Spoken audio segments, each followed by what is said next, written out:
ಜಾತಿ ಗಣತಿಗೆ ಪ್ರಬಲ ಜಾತಿಗಳ ಸಚಿವರೇ ತೀವ್ರ ವಿರೋಧವನ್ನ ವ್ಯಕ್ತಪಡಿಸಿದ್ರು. ಯಾಕಾಗಿ?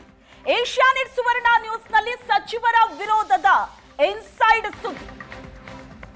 ಪ್ರಬಲ ಜಾತಿಗಳ ಸಚಿವರೇ ಜಾತಿ ಗಣತಿಗೆ ತೀವ್ರ ವಿರೋಧವನ್ನ ವ್ಯಕ್ತಪಡಿಸಿದ್ರು. ಸ್ವಪಕ್ಷೀಯರಿಂದಲೇ ಸಿದ್ದರಾಮಯ್ಯನವರಿಗೆ ವಿರೋಧದ ಬಿಸಿ ತಟ್ಟಿತು. ಜಾತಿ ಗಣತಿ ಅನ್ನೋ ವಿಷಯ ಮುನ್ನೆಲೆಗೆ ಬಂದಾಗ್ಲೆಲ್ಲ ವಿಪಕ್ಷಗಳಂತೂ ವಿರೋಧ ವ್ಯಕ್ತಪಡಿಸಿದ್ರು. ಆದ್ರೆ ಸ್ವಪಕ್ಷದಿಂದಲೇ ವಿರೋಧ ವ್ಯಕ್ತವಾಯಿತು. ಇದು ಸಿದ್ದರಾಮಯ್ಯನವರನ್ನ ಮತ್ತಷ್ಟು ಇಕ್ಕಟ್ಟಿಗೆ ಸಿಕ್ಕಾಕಿತು. ಈಗ ಏಷ್ಯಾನೆಟ್ ಸುವರ್ಣ ನ್ಯೂಸ್ನಲ್ಲಿ ಸಚಿವರ ವಿರೋಧದ ಇನ್ಸೈಡ್ ಸುದ್ದಿ. ಯಾಕೆ ಸಚಿವರು ವಿರೋಧ ಮಾಡಿದ್ರು? ಸಿದ್ದರಾಮಯ್ಯ ಓಟಕ್ಕೆ ಬ್ರೇಕ್ ಹಾಕೋದಕ್ಕೆ ಜಾತಿ ಗಣತಿಗೆ ಸಚಿವರು ವಿರೋಧ ಮಾಡಿದ್ರ? ಜಾತಿ ಗಣತಿ ವಿಷಯವಾಗಿ ಸಿದ್ದರಾಮಯ್ಯನವರ ಬೆಂಬಲಕ್ಕೆ ಹೈಕಮಾಂಡ್ ನಿಲ್ಲತ್ತೆ. ಹೈಕಮಾಂಡ್ ಬೆಂಬಲದ ಕಾರಣಕ್ಕೆ ಜಾತಿ ಗಣತಿಯನ್ನ ಘೋಷಣೆ ಮಾಡಿದ್ರು ಸಿಎಂ. ಸೆಪ್ಟೆಂಬರ್ 22ರಿಂದ ಅಕ್ಟೋಬರ್ 7ರವರೆಗೆ ಜಾತಿ ಜನಗಣತಿ ಘೋಷಿಸಿದ್ರು ಸಿಎಂ. ಈಗ ಸೆಪ್ಟೆಂಬರ್ 22ರಿಂದ ಹೈಕಮಾಂಡ್ನ ಮುಂದೆ ಜಾತಿ ಜನಗಣತಿಯ ಅಗತ್ಯತೆಯನ್ನ ಕೆಲ ಸಚಿವರು ಪ್ರಶ್ನೆ ಮಾಡಿದ್ದಾರೆ. ಏನ್ ಅಗತ್ಯತೆ ಇದೆ? ಇಷ್ಟೆಲ್ಲ ವಿರೋಧ ಇದೆ. ಪಕ್ಷದಲ್ಲಿರುವಂತಹ ಪ್ರಮುಖ ಸಮುದಾಯದ ಸಚಿವರೇ ವಿರೋಧ ವ್ಯಕ್ತಪಡಿಸ್ತಾ ಇದ್ದಾರೆ. ರಾಜ್ಯದ ಪ್ರಮುಖ ಸಮುದಾಯವೇ ನಮ್ಮ ವಿರುದ್ಧ ತಿರುಗಿ ಬಿದ್ದಿದೆ. ಇಂಥ ಸಮಯದಲ್ಲಿ ಜಾತಿ ಗಣತಿಯ ಅವಶ್ಯಕತೆ ಇದೆಯಾ? ಪ್ರಶ್ನೆ ಮಾಡಿದ್ರು ಕೆಲ ಸಚಿವರು ಹೈಕಮಾಂಡ್ ಮುಂದೆ. ಈಗ ಪ್ರಬಲ ಸಮುದಾಯದ ಸಚಿವರುಗಳೇ ಈ ಜಾತಿ ಗಣತಿಗೆ ವಿರೋಧ ವ್ಯಕ್ತಪಡಿಸ್ತಾ ಇದ್ದಾರೆ. ಯಾಕಾಗಿ? ಸಿದ್ದರಾಮಯ್ಯನವರ ಓಟಕ್ಕೆ ಬ್ರೇಕ್ ಹಾಕೋದಕ್ಕ? ಹೈಕಮಾಂಡ್ನ ಬೆಂಬಲ ಇದೆ ಅಂತ ಜಾತಿ ಗಣತಿಯನ್ನು ಘೋಷಣೆ ಮಾಡಿದ್ದಾರೆ. ಈಗ ಸೆಪ್ಟೆಂಬರ್ 22ರಿಂದ ಜಾತಿ ಮರುಗಣತಿ ಏನಿದೆ ಇದರ ಬಗ್ಗೆನೂ ಬಹಳ ದೊಡ್ಡ ವಿರೋಧ ವ್ಯಕ್ತವಾಗ್ತಾ ಇದೆ. ಇದರ ಅಗತ್ಯತೆ ಬಗ್ಗೆ ಕೆಲ ಸಚಿವರು ಕೂಡ ಪ್ರಶ್ನೆ ಮಾಡಿದ್ರು.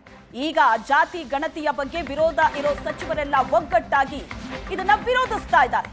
ಜಾತಿ ಗಣತಿಗೆ ಕೆಲವು ಸಚಿವರ ವಿರೋಧದಿಂದ ಸಿಎಂ ಅಸಮಾಧಾನಗೊಂಡಿದ್ದಾರೆ. ಇಡೀ ಸಮೀಕ್ಷೆಯನ್ನ ರದ್ದುಪಡಿಸೋ ಹುನ್ನಾರ ಅಂತ ಸಿದ್ದರಾಮಯ್ಯನವರು ಹೇಳಿದ್ದಾರೆ. ಒಂದು ಅಸಮಾಧಾನ ಸಿದ್ದರಾಮಯ್ಯನವರಿಗೂ ಕೂಡ ಇದೆ.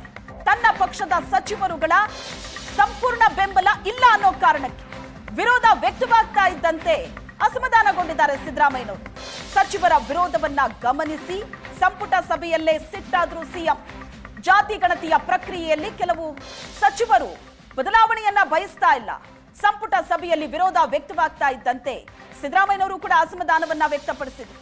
ಸಮೀಕ್ಷೆ ರದ್ದು ಮಾಡೋದಕ್ಕೆ ಈ ಪ್ರಯತ್ನ ಅಂತ ಸಿಟ್ಟನ್ನ ಹೊರ ಹಾಕಿದ್ದಾರೆ.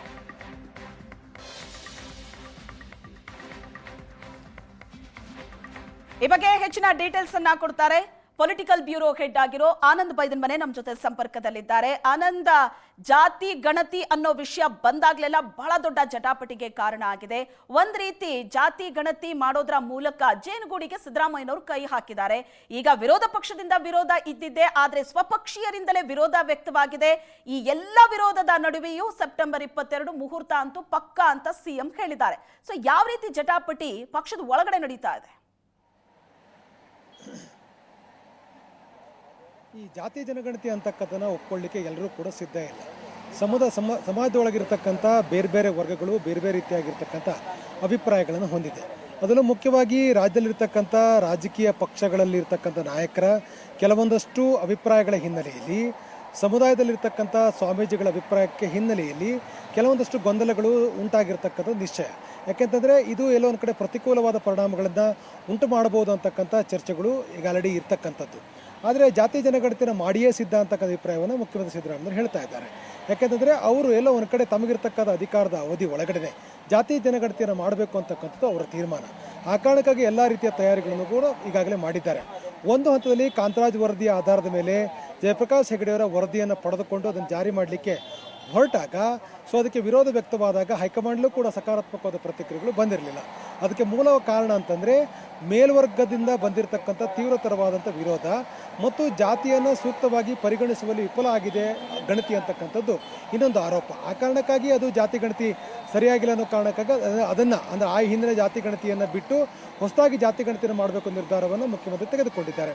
ಅದಕ್ಕೆ ಬೇಕಾಗಿರ್ತಕ್ಕ ತಯಾರಿಗಳು ಈಗಾಗಲೇ ಪೂರ್ಣಗೊಂಡಿದ್ದು ಡೇಟನ್ನು ಕೂಡ ನಿಗದಿಪಡಿಸಲಾಗಿದೆ. ಆದರೆ ಸಚಿವ ಸಂಪುಟದ ಒಳಗಡೆ ಇದಕ್ಕೆ ಸಕಾರಾತ್ಮಕವಾಗಿರ್ತಕ್ಕಂಥ ಪ್ರತಿಕ್ರಿಯೆಗಳು ಸಿಗ್ತಾ ಇಲ್ಲ. ಯಾಕಂದರೆ ಕೆಲವು ಸಚಿವರು ಅದಕ್ಕೆ ವಿರೋಧವನ್ನು ವ್ಯಕ್ತಪಡಿಸ್ತಾ ಇದ್ದಾರೆ. ಸಮಾಜದ ಹಿತಾಸಕ್ತಿಯನ್ನು ಸಂಪುಟದ ಒಳಗಡೆ ವ್ಯಕ್ತಪಡಿಸುವ ಮೂಲಕ, ಅಭಿಪ್ರಾಯವನ್ನು ವ್ಯಕ್ತಪಡಿಸುವ ಮೂಲಕ ಅದಕ್ಕೆ ಒಂದು ರೀತಿ ಗೊಂದಲದ ಟಚ್ಚನ್ನು ಕೊಟ್ಟಿದ್ದಾರೆ ಅಂತಕ್ಕಂಥ ಮಾತುಗಳು ಕೂಡ ಕೇಳಿ ಬರ್ತಾ ಇದೆ. ಸಹಜವಾಗಿ ಅಹಿಂದ ವರ್ಗಕ್ಕೆ ಪೂರಕ ಆಗುವಾಗೆ ಮುಖ್ಯಮಂತ್ರಿ ನಡೆದುಕೊಳ್ತಿದ್ದಾರೆ, ಮೇಲ್ವರ್ಗಗಳ ವಿರೋಧಿಯಾಗಿ ವರ್ತಿಸ್ತಿದ್ದಾರೆ ಅನ್ನುವ ರೀತಿಯಲ್ಲಿ ಮುಖ್ಯಮಂತ್ರಿಗಳಿಗೆ ಎಲ್ಲೋ ಒಂದು ಕಡೆ ಅವರಿಗೆ ಕೇಳಿರ್ತಕ್ಕಂಥ ಪ್ರಶ್ನೆಯು ಕೂಡ ಅದಕ್ಕೊಂದು ರೀತಿ ಆ ಪ್ರಶ್ನೆಯನ್ನು ಮೂಡಿದೆ. ಯಾಕೆಂತಂದರೆ ಎಲ್ಲೋ ಒಂದು ಕಡೆ ಅಹಿಂದ ವರ್ಗದ ಪರವಾಗಿ ಮಾತ್ರ ಬ್ಯಾಟಿಂಗ್ ಮಾಡ್ತಾರೆ, ಯಾವುದೇ ಕಾರಣಕ್ಕೂ ಮೇಲ್ವರ್ಗದ ಅಭಿಪ್ರಾಯಗಳನ್ನು ಪರಿಗಣಿಸಲ್ಲ ಅಂತಕ್ಕಂಥ ಅಸಮಾಧಾನವನ್ನು ಪರೋಕ್ಷವಾಗಿ ವ್ಯಕ್ತಪಡಿಸುವಂಥ ಕೆಲಸವನ್ನು ಕೂಡ ಕೆಲ ಸಚಿವರು ಮಾಡಿದ್ರ ಹಿನ್ನೆಲೆಯಲ್ಲಿ ನಿನ್ನೆ ನಡೆದ ಸಚಿವ ಸಂಪುಟ ಸಭೆಯಲ್ಲೂ ಕೂಡ ಮುಖ್ಯಮಂತ್ರಿಗಳು ಸಿಟ್ಟಾಗಿರ್ತಕ್ಕಂಥದ್ದು. ಯಾಕೆಂದರೆ ಇದರ ಹಿಂದೆ ತೆರೆಮರೆಯಲ್ಲೂ ಕೂಡ ಕೆಲವೊಂದಷ್ಟು ಬೆಳವಣಿಗೆ ಆಗಿರ್ತಕ್ಕಂಥದ್ದು ಮುಖ್ಯಮಂತ್ರಿಗಳ ಗಮನಕ್ಕೆ ಬಂದಿರುವಂಥದ್ದು. ಯಾಕೆಂತಂದರೆ ಜಾತಿ ಜನಗಣತಿಯ ದಿನಾಂಕವನ್ನು ಘೋಷಣೆ ಮಾಡಿದ ಬಳಿಕ ಹೈಕಮಾಂಡ್ ನಾಯಕರ ಭೇಟಿ ಮಾಡಿದಂಥ ಮೇಲ್ವರ್ಗಕ್ಕೆ ಸೇರಿದ ಸಚಿವರುಗಳು ಇದಕ್ಕೆ ಬ್ರೇಕ್ ಹಾಕುವಂಥ ಪ್ರಯತ್ನ ಮಾಡಿದರು, ಅಗತ್ಯ ಮತ್ತು ಅನಿವಾರ್ಯತೆಗಳನ್ನು ಕೂಡ ಪ್ರಶ್ನೆ ಮಾಡಿದರು. ಈ ಹಂತದಲ್ಲಿ ಹೈಕಮಾಂಡ್ ಕೂಡ ಜಾತಿ ಗಣತಿ ಆಗಲಿ ಅಂತ ಅಭಿಪ್ರಾಯ ವ್ಯಕ್ತಪಡಿದ ಕಾರಣಕ್ಕಾಗಿ ಹೆಚ್ಚು ಬಲವನ್ನು ಪಡೆದುಕೊಂಡ ಮುಖ್ಯಮಂತ್ರಿಗಳು ಜಾತಿ ಗಣತಿಗಳನ್ನು ಮಾಡಲಿಕ್ಕೆ ನಿರ್ಧಾರವನ್ನು ಮಾಡಿ ಆಯೋಗದ ಅಧ್ಯಕ್ಷರು ಮತ್ತು ಹಿಂದುಳಿದ ವರ್ಗದ ಕಲ್ಯಾಣ ಇಲಾಖೆಯ ಸಚಿವರನ್ನು ಒಳಗೊಂಡಂತೆ ಪತ್ರಿಕಾಗೋಷ್ಠಿ ನಡೆಸುವ ಮೂಲಕ ದಿನಾಂಕವನ್ನು ಕೂಡ ಘೋಷಣೆ ಮಾಡಿದರು. ಜಾತಿ ಗಣತಿ ಹೇಗಿರುತ್ತೆ ಎಲ್ಲವನ್ನು ಕೂಡ ಹೇಳುವ ಪ್ರಯತ್ನವನ್ನು ಕೂಡ ಮಾಡಿದರು.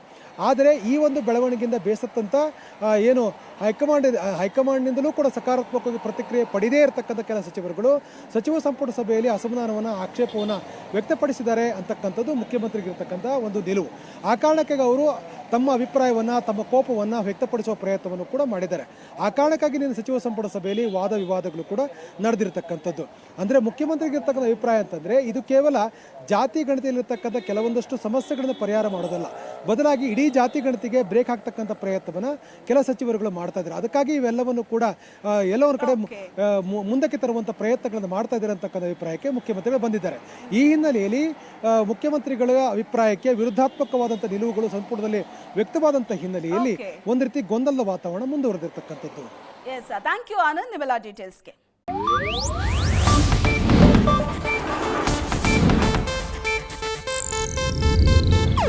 ಇದು ಏಷ್ಯಾನೆಟ್ ನ್ಯೂಸ್ ನೆಟ್ವರ್ಕ್ ಪ್ರಸ್ತುತಿ.